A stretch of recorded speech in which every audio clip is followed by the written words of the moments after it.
Assalamualaikum warahmatullahi wabarakatuh. Perkenalkan, nama saya Muhammad Farahman Ramadan, berasalkan kelas dari 12 MIPA 4, absen 15.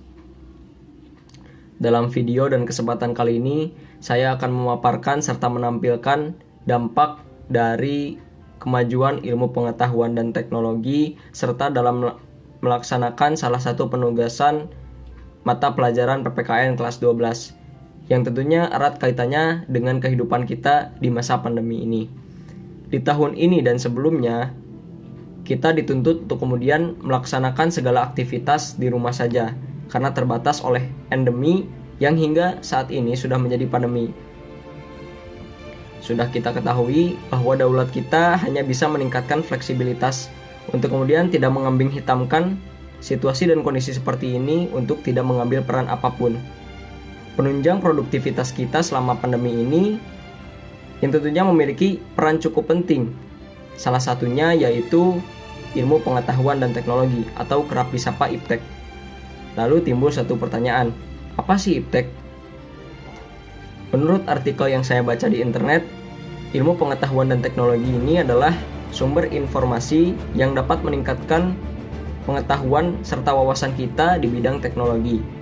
Berbicara tentang perkembangan serta kemajuan akan sesuatu, pasti tidak lepas dengan yang namanya nilai positif dan negatifnya. Begitu juga pada ilmu pengetahuan dan teknologi ini.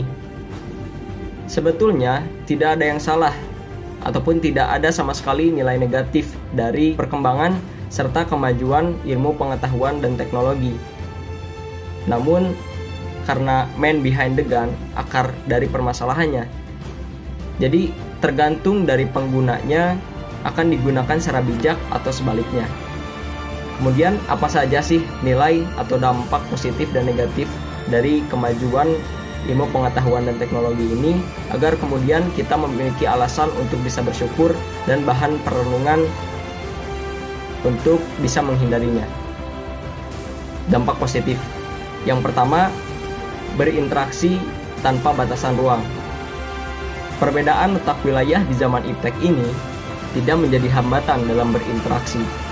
Karena baik itu berbeda desa atau berbeda kota atau bahkan berbeda negara pun kita masih bisa saling terhubung melalui teknologi canggih yang hampir setiap warga Indonesia mempunyainya. Contohnya yang pertama, kita bisa menelpon dengan terhubung dengan orang yang berada di luar negeri. Yang kedua, pertemuan formal seperti rapat, sekolah, seminar bisa kita lakukan secara virtual. Dan tentunya masih banyak lagi. Yang kedua, sumber pendapatan. Di masa sulit seperti ini, banyak wirausahawan yang terpaksa memutuskan untuk gulung tikar karena pasar yang semakin menurun ketika berjualan di ruko atau pinggir jalan akibat dari adanya pandemi ini. Hal tersebut pula yang mendatangkan pikiran bagaimana kita bisa menghasilkan uang hanya dengan di rumah saja. Teknologi hadir sebagai solusi. Contohnya yang pertama, kita bisa berjualan secara online di marketplace seperti Shopee, Tokopedia, dan lain-lain. Yang kedua, menjadikan aplikasi Instagram dan YouTube sebagai media promosi dalam bentuk testimoni. Yang ketiga, penunjuk arah agar tidak tersesat. Perjalanan yang tepat adalah ketika kita mengetahui rute yang akan dilalui. Teknologi memudahkan kita untuk mencari rute terbaik dengan mempertimbangkan keefisienan dan keefektifan dalam berpergian. Contohnya, aplikasi Google Maps, Waze yang selalu jadi andalan kita ketika berpergian dengan memperkirakan jarak yang akan kita tempuh dan jalur mana yang paling baik untuk kita lalui. Berikutnya dampak negatif dari kemajuan ilmu pengetahuan dan teknologi. Yang pertama, adiktif. Tidak bisa dipungkiri, hingga saat ini teknologi masih memiliki peran penting untuk bisa mempermudah setiap aktivitas yang kita lakukan. Referensi akan sesuatu begitu mudah didapatkan. Namun, dengan penggunaan secara berlebihan, membuat kita nyaman dan berpotensi besar memiliki ketergantungan akan hal tersebut.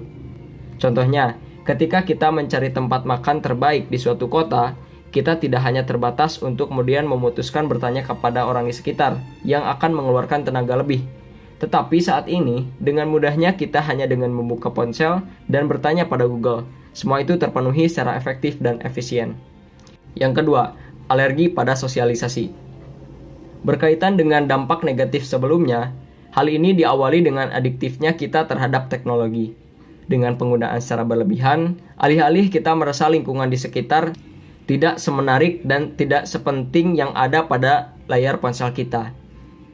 Melihat orang bersuah foto sedang berliburan, atau melihat film-film terbaru, atau bahkan karena kita tidak ingin ketinggalan informasi yang tersebar di internet. Sehingga kita lebih mementingkan eksistensi di dunia maya ketimbang di dunia nyata. Yang ketiga, tidak mencintai tanah air. Tak kenal maka tak cinta. Pernyataan klise yang bisa menepis dampak tersebut. Hari-hari kita habiskan untuk berselancar di internet dengan dalih ingin tahu dunia luar, hingga mengurangi rasa kecintaan kita terhadap tanah air. Tapi, sudah seberapa jauhkah kita mengenal negara tercinta kita ini? Begitu beruntungnya kita ditakdirkan oleh Tuhan untuk hidup di Indonesia dengan sumber daya alam yang melimpah, banyaknya keajaiban alam, atau bahkan orang-orangnya yang dikenal ramah. Maka, sebelum melihat dunia luar, kenalilah dan syukurilah apa yang ada di sekitar kita. Semua tentang kedewasaan kita dalam menghadapi globalisasi ini. Kita hanya memiliki dua pilihan, memanfaatkan teknologi sebaik-baiknya atau dimanfaatkan oleh teknologi. Saya kira dicukupkan sekian saja. Mohon maaf atas segala kekurangan. Kritik dan saran saya terima dengan sepenuh hati. Terima kasih atas perhatiannya. Wassalamualaikum warahmatullahi wabarakatuh.